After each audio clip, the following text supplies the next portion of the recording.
All right, so we are live, everyone. My name is Jesse, and I am with Exploring by the Seat of Your Pants. For those joining us for the first time, we are all about bringing conservation, adventure, and science into classrooms around the world. And today, we are continuing with our epic SciComm StoryTime series. So every day at 2 p.m. Eastern, 11 a.m. Pacific, we have been highlighting the rock stars of science communication from around the world. Now, a lot of them, of course, have been in Canada and the US, which is really cool. But today we are joined all the way in Brisbane, Australia at 4 in the morning by the hopelessly dedicated Lee Constable, because I can't imagine waking up at 4 a.m. to do one of these. So we really appreciate her being with us. I said this before we went live, but I usually memorize the bios of people joining us. But Lee has done so much in her time that I can't even possibly get it all in my head.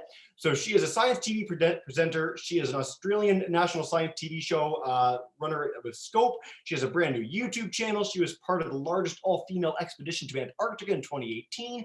She is a kids book author. She is a superhero adventure through which is a superhero adventure through Garbology, the science of waste. She's the founder of CoLab, Science Meets Street Art. She's been involved in Soapbox, YouTube channels, Education Ranger stuff. She's done everything. Lee, it is such a thrill to have you today. We so appreciate you being here. And so without further ado, I'll turn it over to you and you can take it away. Thanks so much, Jesse. It's my pleasure to be here. And yeah, it's 4 a.m. here in Brisbane and also autumn. But I assure you, it's the same month and day of, well, almost the same day of the week. So my name is Lee Constable, and I'm going to show you a little presentation to talk you through my adventures through science communication so far, and then we can have a chat about anything that sparked some curiosity in you. So as Jesse said, I am a TV presenter. So we can go to the first slide if you like. Yeah, my slides are very much photos. So I will just be taking you through some photos. Listen to my voice, look at these photos. Let me know if any of them you want to ask more about. So here's me in my role as a science TV presenter. The name of the show that I host here in Australia is called Scope. And each week we explore a different field of science, technology, engineering, math, medicine, whatever it might be. From really obscure things, maybe unexpected and surprising science, to everyday science around the house, to fire, to rockets, to I'm in the seat of a huge excavator there doing a big machines episode. So it's a really cool job, and getting really hands-on with science and meeting scientists all the time is my favorite thing, as well as meeting young people like you. So that's a very varied role that I've had for the last 4 years, which I've absolutely loved. So today I thought I'd talk to you about something else though, which is the journey. So if we go to the next slide, I just thought I'd show you one of my more embarrassing photos they took of me when I first started. I have a lot of these photos where they got me to take various quizzical photos. How did I get here? It's often something that young people ask, and everyone has a different journey. And I think often we end up in unexpected places we may have planned to be and places that took us by surprise. And I'm no different. So I'll start at the beginning, which is the next slide. That is me in the middle, a little nerd burger, ready for my first day of school. So I actually grew up, my parents are still on our family farm, farming. And the closest town to where I grew up is about 15 or 20 kilometers from home, and there's like under 100 people there. So I grew up on our family sheep and cattle farm, and that's my sister and I in the other photos. I'm the smaller one. That's our natural habitat in our family backyard. And I think it's this relationship between, the animals, between environment and farming and us that really got me interested in nature and in science. No one else in my family had actually been to university before I decided to go, because by the time I got to the end of school and deciding what I was going to do next, I thought I might go to university and keep learning. Because as you can see, that kid in the middle who was keen to start learning, she's always been beside me, ready to learn more. So the next part of my journey is the next slide. That's pretty formatted, but what do I study? Why is the last part of that? What do I study? I was pulled in many directions, as I think we all are. I loved absolutely everything at school. And so I was thinking, do I do art or science? Even within science, am I going to the field, the lab? And then once you get into science, you're like, am I going to research things or go into an industry job? And then even within science, you know, psychology, biology, chemistry, physics, maths, then it gets even more minute or more specific within all those fields. And they all cross over definitely. So I had a lot of choices to make, but I decided not to actually choose between art and science. I did something called a double degree, which means that I got to study different humanities subjects or liberal arts subjects at the same time as science. So I did a Bachelor of Arts and I studied drama. So I don't know if any of you love theatre and acting and being in plays. I loved that. So I did drama as well as sociology. So I studied humans and society and what makes us who we are. And then I did a degree in science as well. And I spent time in the lab and time in the field. I did so many different types of science. I loved every minute of it. And no one really knew why at the time. I got asked a lot, like, why are you doing, you know, theatre and science and I don't understand. But it's been the best thing ever for me to keep all my passions alive. So if we go to the next point in my journey, I had an aha moment. But this is another one of my wild photos that I now only use for these parts in my presentations to make fun of myself mostly. But my aha moment was that I could combine them not just at university, but in my career, because I discovered something called science communication, which a lot of people know about, but I have to say I didn't know about until end of my degree. And then I did something which really made my life take an interesting turn. Next slide. I ran away to join the circus. So this big truck, the big semi-trailer, is the truck that goes all around Australia. And to give you an idea of the size of Australia, it's the size of the United States if you take away Alaska, basically. So it's quite a big, wide country, a lot of space. And just like where I grew up, where we had quite a small town, there were lots of people who didn't get to hang out in science museums and things like that. So the science circus takes part in science to them. There I am doing my fire show. So we'll go through the next slides and I'll just give you a few highlights and then you can ask me some questions. So along my journey, I also founded CoLab Science Meets Street Art, as Jessie has mentioned.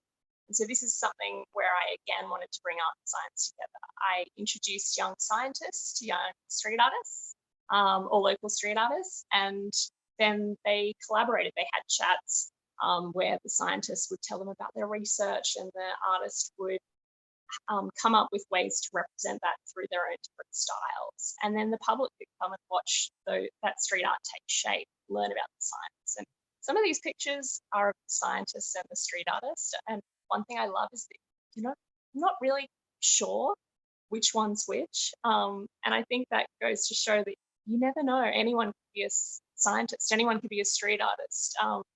And I think it was a really great way to break down some stereotypes.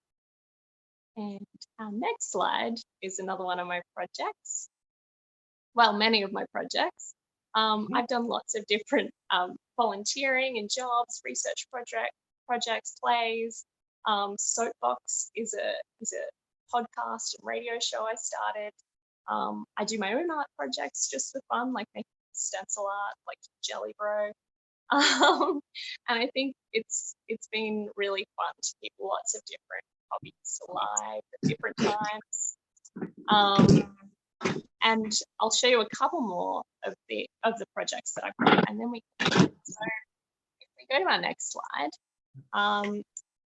that Antarctic expedition that I did in 2018 was all about leadership. So it was a leadership program for women in science all over the world. We were the largest all-female expedition to Antarctica. So we all spent 3 weeks on a ship together, and we got to visit so many different research stations and really talk to scientists that live and work there about what they do. The other thing I've gotten into is being an advocate for the environment. So one way I really wanted to get closer to environmental problems here in Australia is to learn to scuba dive, and that's me on the Great Barrier Reef with a sea turtle when I did my adventure course. And next slide. And my book, How to Save the Whole Stinking Planet, again, is another way that I've brought creativity and arts and science together. The beautiful artwork is not done by me, that's done by the amazing James, who really brought this character to life. But this is Captain Garbology, the main character of my book, and she's a garbologist, and garbology is the science of waste. So I really wanted this to be a fun superhero's journey through science. And as you can see, I decided to cosplay as, which is lots of fun. So writing and being creative through writing has also been a big part of how I talk to people about science.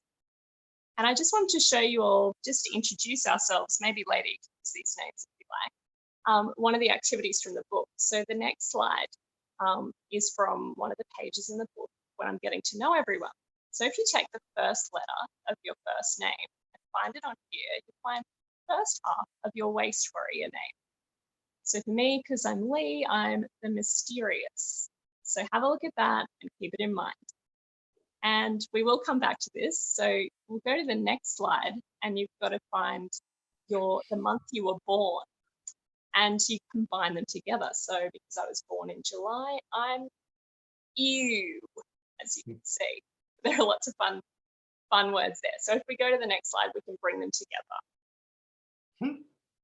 So maybe if you've got some questions, you can use your waste warrior name, whether you're the curious Rocio or the terrific Splatto. Jesse, what are you?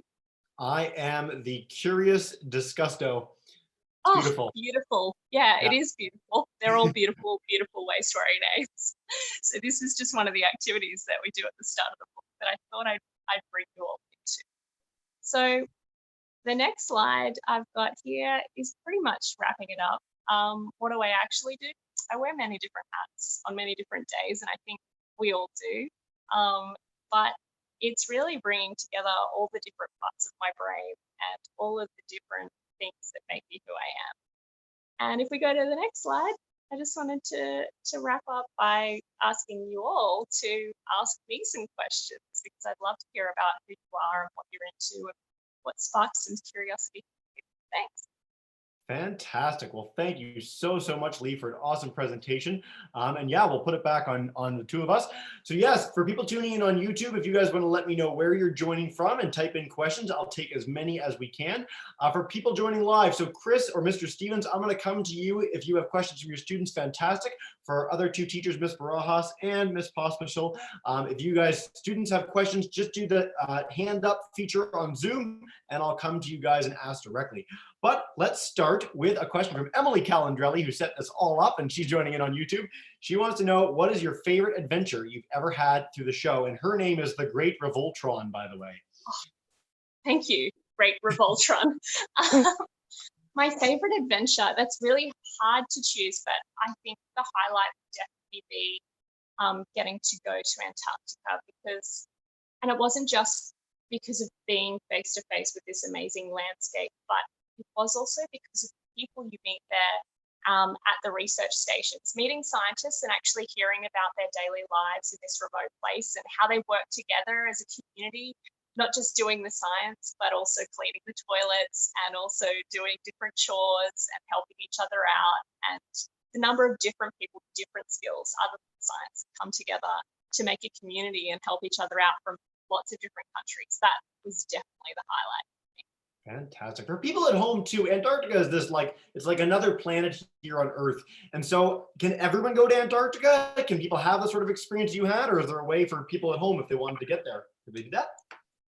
There is tourism for Antarctica, and a lot of that leaves from the tip of Chile and Argentina, because where that part that tip of Chile and Argentina reaches out in this direction, the peninsula of Antarctica reaches out in the other direction. So this Drake Passage takes 2 days to cross, which is the bit of water between those. So there are cruise ships that go, but actually the numbers of people who can even go as tourists is capped. And there are a lot of regulations around the number of people who can go and if you're allowed to even get off your cruise ship. I think we got a really special experience as scientists going there because you don't normally get to go to research stations. And some research stations were as small as 6 people and some were as big as 1,000. So it definitely varies as well where you are in Antarctica as to how many people are around. Very cool. Thank you so much, Lee. All right. Lusu has a question on our Zoom live. So if I'm going to unmute your mic and come to you. If you have a question, go for it. I have a question. What do you like about your job? What do you like most about your job? Yeah. My favorite thing about my job actually is meeting people who are passionate about things. So whether that's young people like you or different researchers or people who aren't scientists in the traditional sense of the term, but who are doing all sorts of cool things that incorporate science. So I love meeting sports people, who tell me things like how physics comes into a slam dunk and things like that. So yeah, meeting people and hearing about other people's passions and expertise is my favorite thing. Very cool. All right. Quick note too, for everyone who's tuning in on Zoom, if you guys want to raise your hand with the Zoom function, that's how you can ask questions. It's the easiest way to find out who's going. But Mr. Stevens, if you want to come up with a question from one of your students, you are unmuted. Go for it. Yes, my question is, since the coronavirus thing has occurred, we really haven't heard much about what's going on in Australia with the fires. Yeah. And are they still going on, and how has that impacted everything? Yeah, fantastic. Thanks, Chris. Yeah, so for those of you who don't know, there have been some horrific fires happening in Australia. We do normally have a fire season, like I know California and other parts of the States also have, but we've seen that it's extended out, starting earlier, finishing later, and happening simultaneously across the country, as well as burning places that didn't used to burn. And the recent bushfires we had, the last ones were being put out still in February when the epidemic had started. So it here in Australia, it was kind of like we had months and months of horrific fires endangering ecosystems and people's lives, and then suddenly we finally had a breath from that, and this pandemic happened that of course is affecting everyone on the planet. So it's definitely very hard for those communities and also for the people who were really ready to get into ecosystems and help rebuild them and see what's happening there. So that's definitely something that is still having to be dealt with as far as helping communities and habitats recover, because it will take a long time. And for some of those communities, this has been an extra thing on top of something that already affected them. Yeah, very thoughtful question, and thanks for the lovely answer, Lee. All right, we've got Sean, so I'm going to unmute your mic. You've got your hand up, so go for it, man. And if you have a question, take us away. Well, why are you recording this on YouTube?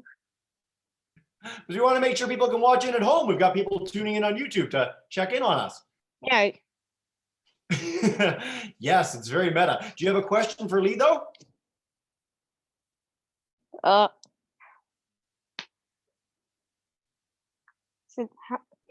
We can come back if you do. Come back. All right, will do. I love this question from someone on YouTube. So the spontaneous stinko, Rabia, who's been joining us for a huge number of sessions online, and you've started a trend, Lee. Thank you so much for this. She's 12 and she wants to know, she has a passion for writing. She wants to know a tip for finishing a book. If you're writing a book, how do you get through that last little bit to actually get it into publication? I know that every writer has a different process, but for me, it was really about planning at the beginning what I wanted the book to look like. So I knew that I wanted different sections on different journeys that waste could go on, and those would be the different adventures through the book. So I really spent a lot of time planning and coming up with the ideas first. And of course, there'll always be new ideas while you're writing, but that really helped me say, okay, I need to write this chapter by this time, and I could work along through it that way. And brainstorming as well. I really love just writing out all my ideas and working collaboratively. Like writing seems like something you do alone, but I also found it really great to talk to other people about my ideas as well. Sorry, I mute myself. I said, that's awesome. And I love that a 12-year-old wants to write a book. So what a fantastic answer. Thanks, Lee. Quick query on the book itself. What prompted you to get into garbage? Like, why is this a topic that you're passionate about enough to write a book about? Well, I realized that I've kind of always been into garbage. So when I was growing up, I mean, we were fairly remote, so we didn't really have, a garbage truck coming to our house. We had to kind of take our own rubbish to the dump or the tip ourselves. Dad called it Treasure Island though, because often he'd pick something up that he thought would be useful and take it home. But then later in university, I was living on campus and I would do things because I was the environmental officer around helping people make good decisions with waste.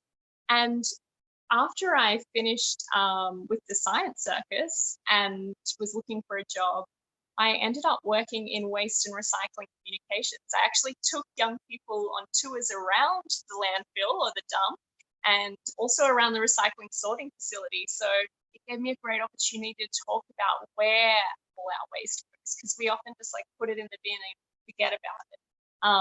And that really sparked my interest even further.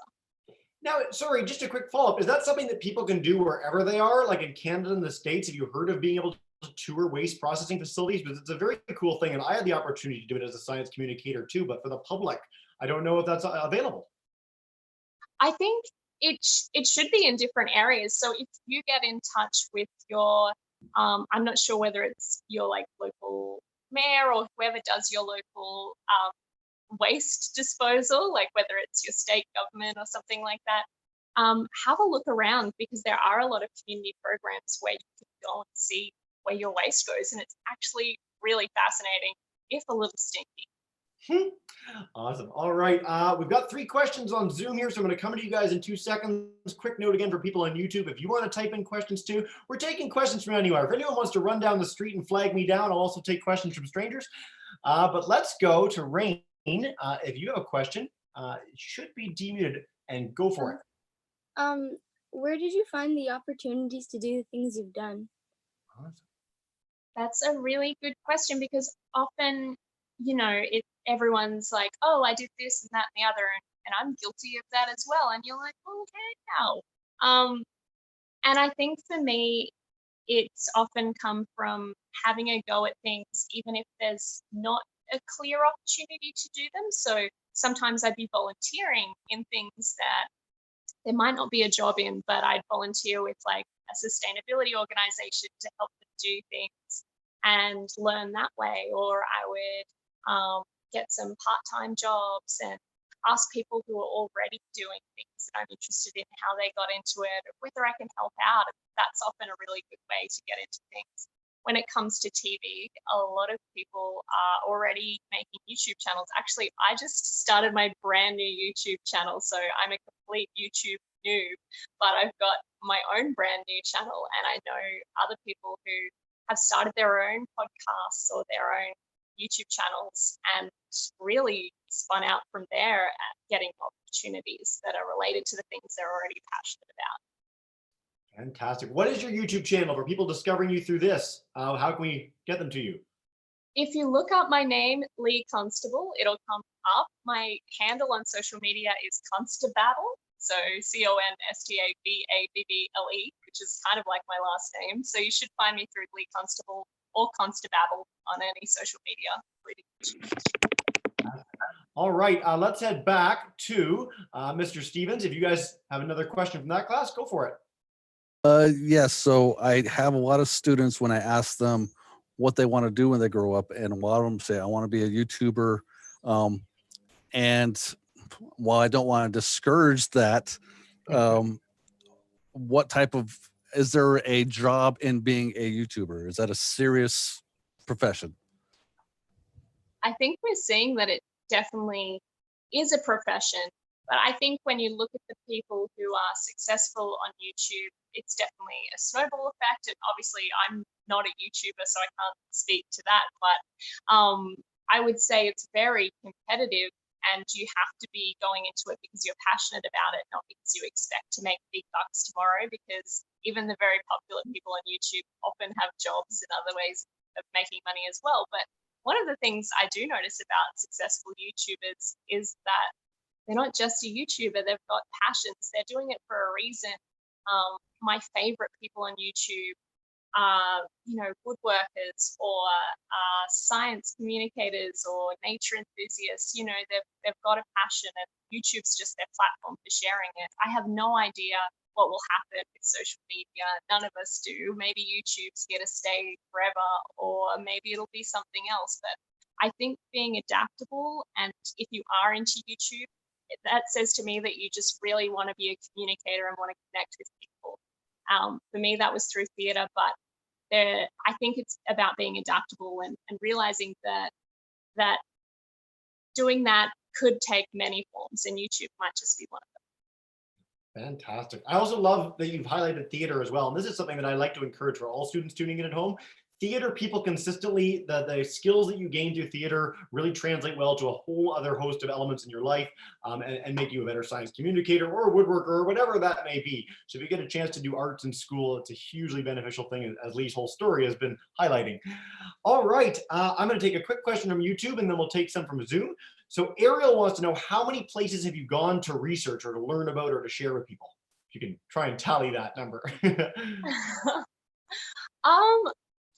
I don't actually know. A lot of the places I've been have been in Australia, but if we're talking other countries, usually the show that I was hosting was based in Australia, but I have been to Singapore to spend some time working in a sustainability office. I did live in Canada for a little bit, but that was high school exchange. I went to Canada, to Prince Edward Island. Don't know if anyone's from the east side. But yeah, mostly around Australia is where I've been shooting the show and talking to scientists. Awesome, great question. Another quick one from YouTube. So we've got this from the Young family, who have been in so many of these sessions. They're going to actually take over my job soon as host, and then I'll just watch in. So they want to know, what's the biggest challenge you've had to overcome, and how did you overcome it? The biggest challenge I have, I think, is an ongoing challenge, and that is because of the type of person that I am. Often my passion for projects versus my ability to execute them all is something that I can't keep up with. So I think for me as well, it's about looking after my mental health and my energy, and really being conscious of how I'm feeling, being conscious of where I'm putting my energy and how that's making me feel, and being able to step things out for myself so that I have enough energy not only to do my projects, but also to take a walk and to breathe in the fresh air and, spend time with family and all those things. So I think a constant challenge, but something that I'm getting better and better at, and I hope you all will as well, is looking after my mental health while I look after all the things that I'm passionate about as well. Yeah, I think you're the only person in our SciComm Storytime to mention that, and how important that sort of balance is in life. So I really appreciate that. Thank you so much, Lee. All right, we are going to take 3 more questions from groups or from people on our Zoom chat. So I'm going to go back to Sean. Sean, round 2, buddy. Let's comment. If you have a question, go for it. Why are you into rubbish?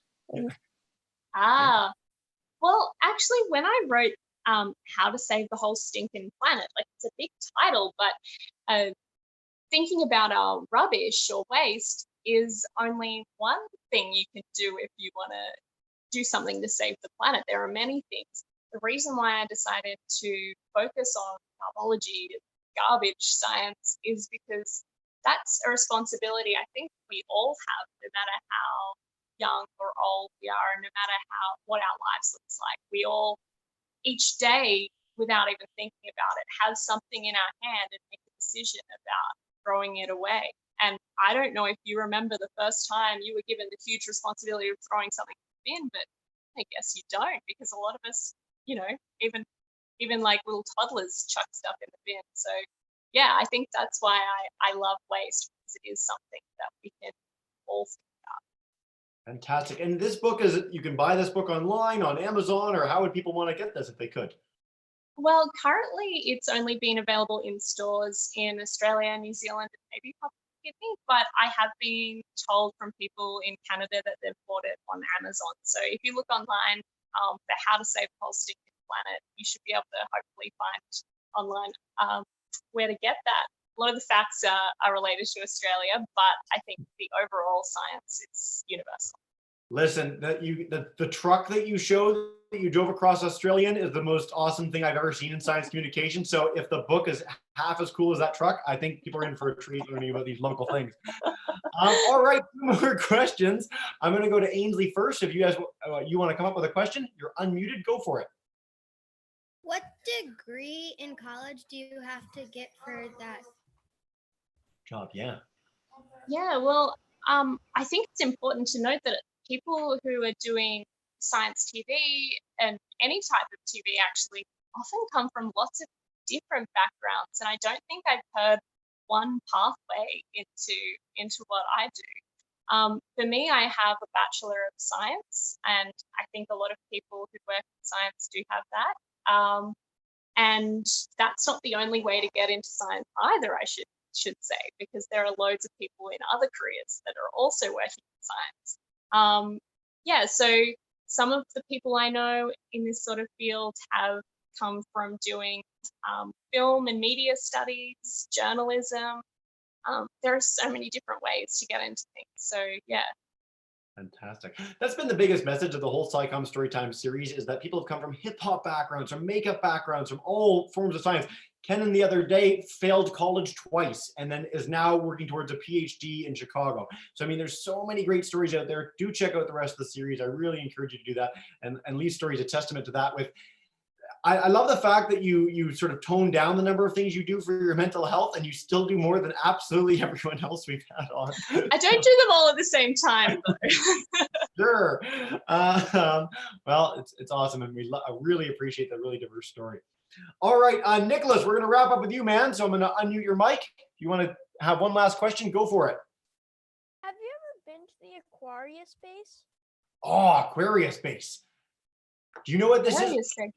No, I'd love to know about it. Okay, so I mean, I could turn it over to Nicholas, but Aquarius base, we've actually had on the Exploring by the Seat of Your Pants program before. It's off the coast of Florida, and it's a base where they train astronauts about 60 feet beneath the waves in Florida, and aquanauts go there. And so we've done some live presentations from this base, and I hope you get the chance to do that. Yeah. Oh my gosh, yes, I remember seeing, I think it's got an acronym like NEMO. Yeah, it does, yeah. Yes. I've talked about that on the show and like shown footage from them as well, but I've never personally been, and I've always been like, that would be a dream. Oh gosh. Okay, next session, we're gonna come back in a couple of months. You'll have gone there, we'll talk about it, it'll be great. Oh, yes. 2 more quick queries before we wrap up, Lee. For kids that are at home in Canada and the US, can you tell us something really cool about Australia that we might not know? Something you might not know about Australia is that the whole thing about toilets flushing in a different direction is a lie. Well, my day is ruined. And why is it a lie? Why would people think toilets were going the different way in Australia? Well, I think when you look at, I'm going to mess this up because I haven't researched it at all, but when you look at weather systems and things like that around the equator, they're often talking about the Coriolis effect as the Earth moves, and the way the air moves is in an opposite direction. And I think they were thinking that would happen with water, but I mean, a lot of those big forces happen on the scale of the ocean and the atmosphere, but not on the scale of the toilet. Very cool. Okay, so if you go to Australia just for the toilets, You'll be disappointed, but there's lots of other cool stuff there to check out. It's one of the Yeah, we also have koalas. That's the selling point. Kangaroos too. Lee, thank you so much for joining us today. We really appreciate it. And so now, again, you're our guinea pig for having a whole bunch of kids on at home. So for every student tuning in, if you guys want to join me in saying a huge thank you to Lee for joining us at 4 in the morning all the way in Brisbane, you can all demute your mics. So if you want to demute your mics for all our kids and say a big thank you to Lee, go for it. I'll give you a few seconds. Thank you so much. Thank you so much. That was Thank great. you. Wonderful. Thank you. Thank you. Guys. Ah, thank you. Awesome. Thanks, Hope you everyone. have a great Very day. welcome. For everyone Thank tuning in you. at home on YouTube, do check out our SciComm Storytime series every day, 2 p.m. Eastern, 11 a.m. Pacific, or 4 a.m. if you're in Eastern Australia. We look forward to having you there, and have a wonderful rest of your day. Bye, everyone.